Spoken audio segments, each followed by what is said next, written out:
Nagbabalik po ang kaunlaran sa agrikultura at ngayon mga kasama.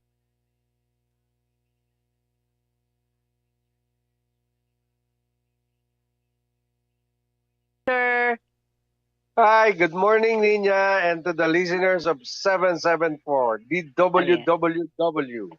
Ayan, magandang umaga sir. Siyempre, kapag usapin ng pag-aalaga ng baboy, ikaw yung hinahagilap namin. So, medyo mainit yung usapin tungkol sa EO 116 ni Pangulong Bongbong Marcos. So, kayo po ba sa yung mga ka-member po ninyo na mga nag-aalaga ng baboy, ano po ba ang reaksyon?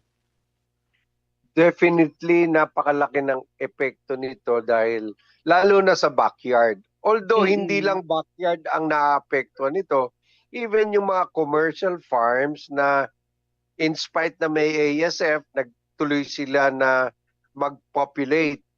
Plus the Mm-mm. fact, yung mga integrators catering dun sa pagpapalaki ng baboy, no, the big companies like CP or any other multinational company definitely are affected kasi Mm-mm. it's a choice between fresh meat versus imported frozen meats. Frozen.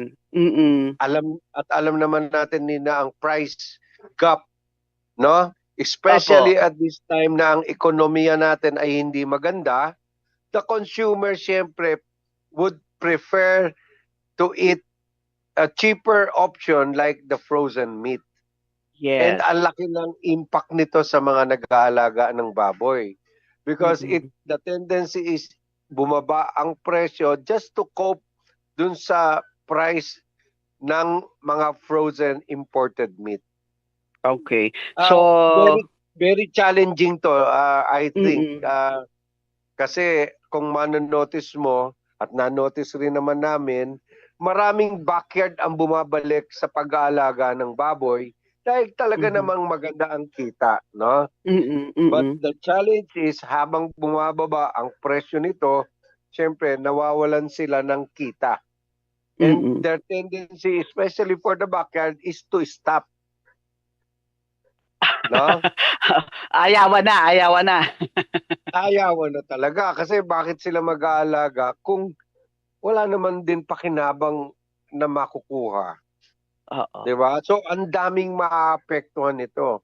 As sabi ko nga, yung problema sa ASF, naka-adapt na yung mga backyards. They'll Yes. do everything to protect yung mga alaga nila, no? Mm. Para makasurvive at mabenta nila. At kumita, hopefully, pero with the importation, no, ng mga frozen meat, ang laki ng impact economically para lang din ito sa rice farmers, no? Opo. Or yung mga broiler producer. Mm. Parang pare-pareho kayo ng pinagdadaanan ngayon. Sir, ang isa sa tinuturo ng mga nagbababoy yung yung cost of production mataas. I-compete natin dito sa imported na ang baba na ng taripa, 'di ba? Tapos bumabaha pa, no? Ang dami ngayon nga 'di ba, yung senaryo natin kasi sa dito lang sa amin, ang daming nagsulputan na parang kabute na nagtitinda ng frozen meat. Kapitbahay mo nagtitinda ng frozen meat, sa palengke meron. Hindi naman ganito dati. Hindi naman ganito dati. Pero siguro a year ago, ganito na yung sitwasyon natin na parang kabuti nga nagsusulputan. So, ang tanong ko is yung cost of production. Papaano ba, ano ba yung sitwasyon natin ngayon? Kasi Okay. compete dun sa sa mas mura na imported. Kasi ganito, no? Sabi mo, na-mention mo, nagsulputan na kabute. Opo. Intended sana yan for processed meat. Okay. Ang unang intention talaga ng imported frozen meat para sa processed meat. But Mm-mm. ultimately, ang nangyari, you can find it sa supermarket, makikita mo yun sa wet market, at dun Yes. sa mga parang kabute. No, Oo. because hindi mo rin naman sila masisi dahil gusto nila ring kumita, kaya Mm-mm. nangyayari, ah, magbebenta sila. In fact, yung mga fresh meat, no, sa mga probinsya, para lang magkaroon sila ng opportunity na makapagbenta ng fresh meat, Mm-mm. nagkakatay din sila. Mm-mm. Kasi iba Mm-mm. siyempre ang lasa rin ng fresh meat versus frozen meat. Frozen meat, Ano-ano yes. naman ano-ano naman ang impact? Bakit ba ang cost to produce per kilo of pork Mm-mm. mataas? Kasi Yes. nitong magkaroon ng giyera sa Iran and US. US, US. Mm-mm. tumaas ang petrochemical products, Mhm. sunuran lahat. Dahil ang rason, logistic cost namin mataas. Yes. Imagine all the macro ingredients, darak, mais, soya, polad, lahat tumaas. Mhm. So, paano magagawin ng mga taga feed mill kung hindi rin sila magtataas ng Yes. presyo? In fact, kami nagtaas just to break even. Kasi alam Mhm. namin ang sitwasyon ng presyo ng baboy, manok, itlog, lahat halos, especially at this time na bakasyon, na Mm. walang consumption, affected, walang pera, affected lahat ito. Yes. So, Mm. tumaas ang cost of production, bumaba ang live weight price, talagang challenging. Mahirap. Oo, mahirap Mahirap kumita. Mahirap Mm. kumita. Para bang nasa balancing act ka na, o sige, forgo mo, mag-break even ka na lang para lang makatawid. Mm. 'Di ba? Pero Mm. how long? Kasi ang Iran-US war nandun pa rin eh. 'Di Oo. ba? Mm. Ah, buti na lang medyo bumaba ng konti ang petrochemical products, pero hindi na siya babalik sa dating 50 level na pesos. nasa Oo. 55, 50, Oo. 60, 'di Mm. ba? Mm. Mm. Nasa 80, 90 level na tayo, which is almost 80 to 90%. Yes. Kaya ganun ang implication niya. And the consumer, sabi nga ng gobyerno, hindi, pinoproteksyon na namin ng consumer. Paano Mm. mapoproteksyon na ng consumer kung wala naman silang perang pambili? Oo. Diba? Isa pa 'yan. Oo. Tsaka parang hindi naman gano'n, kumbaga hindi naman gano'n kalayo yung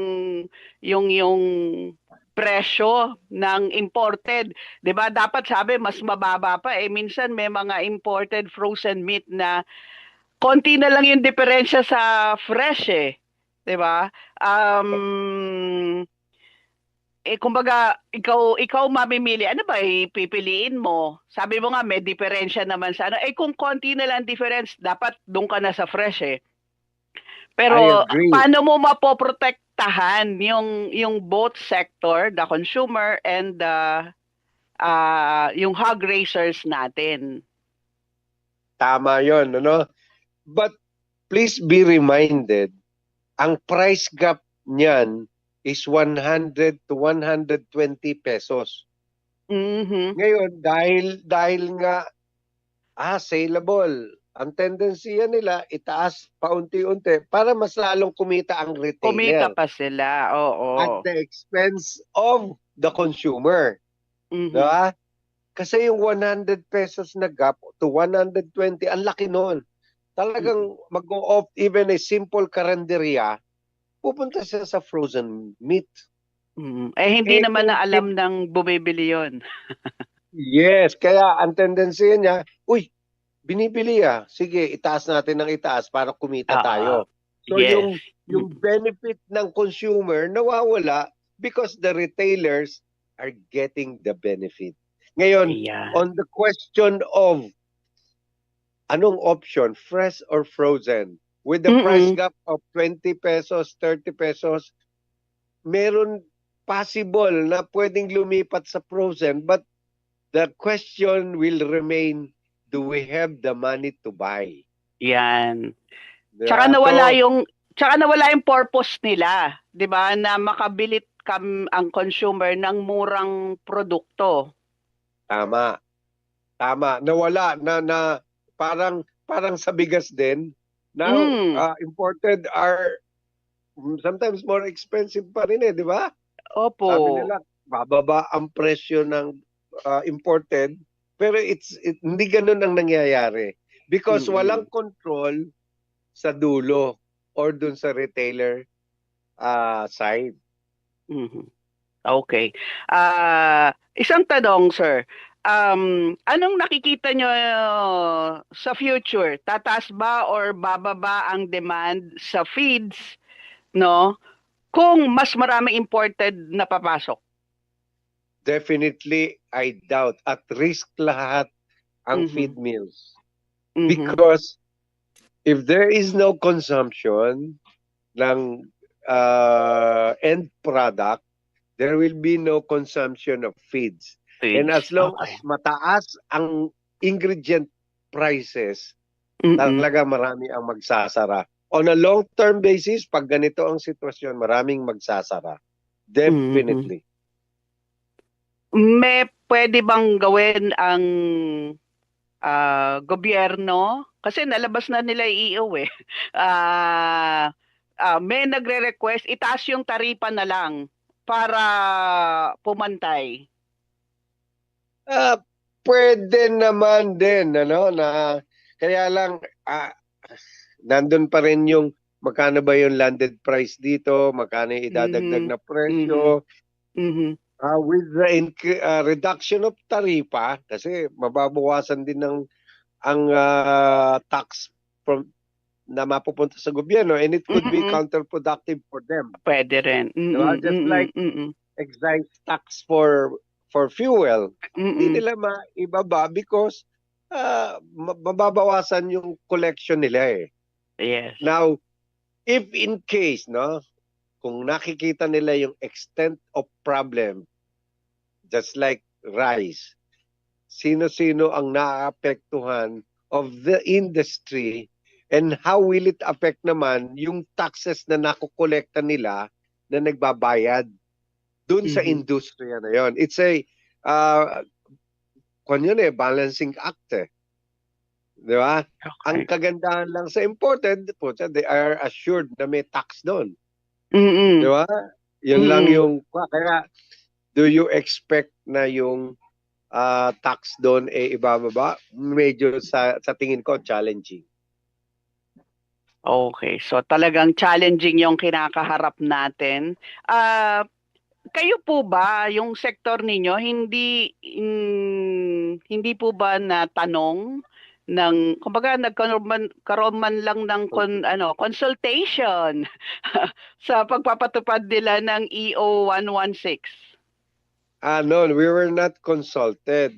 Ngayon, the Mm-mm. only way for the feed mills eh, to extend its life, to top other market or other species Mm-mm. than the pork, than the broiler, no? Maybe we've tried yung rabbit, kaya lang siyempre Di pa tayo nandun sanay. pa rin yung hesitation Mm-mm. to plus mataas ang presyo, siyempre nandun yung hesitation ng consumer.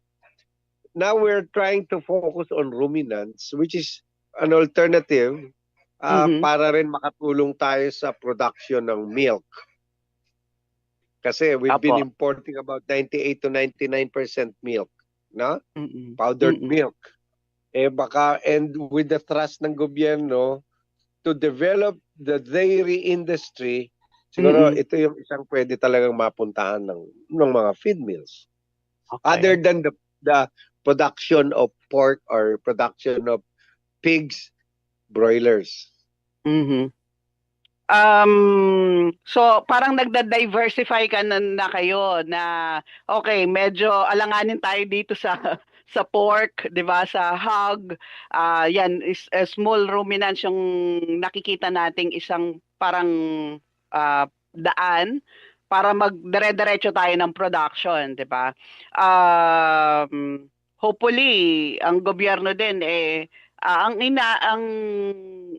tumutulong naman din sila dun sa ano, yun sa small ruminants kahit naman yung mga malalaki, yung halimbawa yung kalabaw, 'di ba? Kalabaw. Yes. Oo, mukhang ano naman sila, porsigido naman sila ngayon sa pagpaparami ng ating kalabaw. Pero dun sa end product natin, ano pa ba yung mga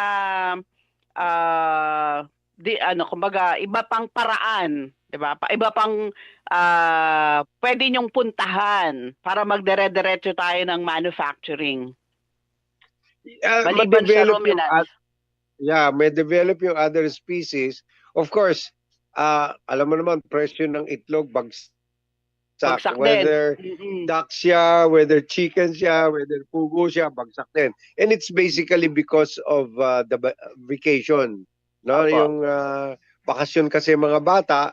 So hopefully, this coming June na pasukan, consumption tataas, Tataas. no? And when there is consumption, you expect for yung production also is increased. Kasi if you will notice, it's only yung egg lang talaga ang di pa nila ini-import na very Mm. prime agriculture commodity. Kaya nga nung nagkaroon ng ASF, almost yung mga malalaking farms pumunta rin sa egg production. No, even yung mga integrators pumunta sa egg production thinking hindi magi-import ito. And even the Mm-mm. backyards, may 100 heads, may 200 heads, may 300 heads na Mm-mm. backyard, just Mm-mm. basically selling the eggs in the area. Siguro yun Mm-mm. ang nakakatulong din sa kanila. Bumagsak ang presyo ngayon, but we expect siguro by June, July, medyo Gaganda na. mag-normalize na. Mm. Yes. Ngayon nga may nabili na akong ano buy one take one nga kahil.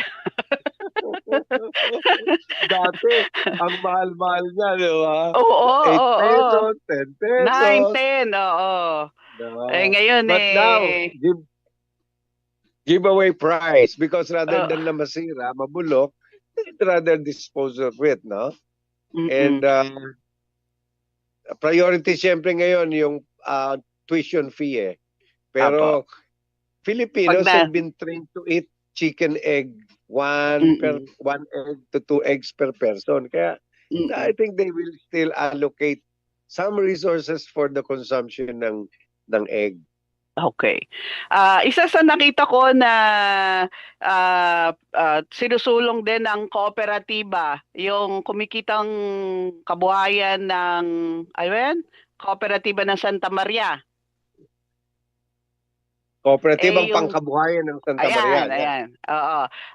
Yung ano po, yung native pig natin, kahil. Actually, we're basically now yung nasa broiler and pig production kami, Mm-mm. medyo kasi ang challenge, of course, we can still endorse the native pig because Okay. meron siyang mas mataas na presyo kaysa sa Mm-mm. mga current yung hybrid na baboy. Kaya lang specialty siya. Specialty in the sense na parang kambing pag may Mm-mm. handaan, magpapalitsyon ako Oo. kasi mas Mm-mm. masarap siya. Mm-mm. But because of the price niya, medyo challenging to grow rin. Kasi Okay. the native pigs basically are for lechonan. Mm-mm. And pag lechonan, birthday, fiesta, anniversary. So, parang talagang medyo the consumption hindi kasing dami ng baboy at manok. Almost Okay. daily, may baboy Mm-mm. ka, may manok ka, di ba? Mm-mm. Mm-mm. Ang Oh, ang sina ang gusto namin na ma-propagate sana sa kooperatiba are the non-traditional species like baka, kalabaw, mhm. kambing. Next week we'll have a meeting dun sa isang rabbit processor. Baka we can have the chance to grow rabbit ulit. Okay. Okay. So, good luck dun sa mga ano nyo, gagawin po ninyo para, 'di ba? Tuloy-tuloy tayo para matulungan din mga kababayan natin na nadidismaya doon sa pangyayari na ito. So, meron ka bang gustong sabihin, ipahatid na mensahe, no, doon sa mga nag-aalaga ng baboy, 'di ba? Para palakasin pa yung kanilang loob, Sir Hill. Yeah, sana makita ng gobyerno ang extent nung magiging damage sa industriya Mhm. because of the importation. Hindi lang nag-aalaga ng baboy or manok, kundi yung mga ibang nakikinabang, feed mill Mhm. nakikinabang, raw material supplier nakikinabang, mga Retailers. ini-import na micro-ingredients, antibiotics, Mhm. lahat-lahat, additives, they will be affected. And ang laki, pag dapat tingnan nila yung extent of magiging damage nito, not only on the aspect of tax collection sa importation, but also the Mm. tax being collected dun sa businesses na Oo. maapektuhan. Mm. Ay, hopefully marinig tayo ng mga kinauukulan. Kasi hindi lang naman sa usapin ng baboy yung problema natin sa importasyon, yung bigas, yan din ang problema natin, 'di ba? Yung importasyon dahil nasisira yung mismong local producers natin.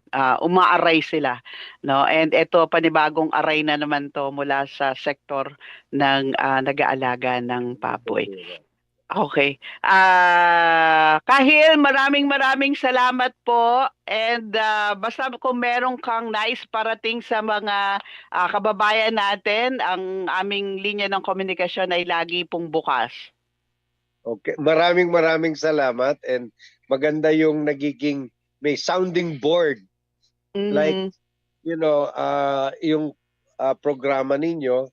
para makarating din yung hinaing ng mga naapektuhan ng ganitong mga programa. Yes, opo. Hopefully marinig tayo ng mga kinauukulan. Ayan, thank you Sir Hill and see you next time. Thank you very much, Nina. See you. Okay, see you po. Thank you. Maraming maraming salamat, Kahil Garcia mula po sa Agri Checkers.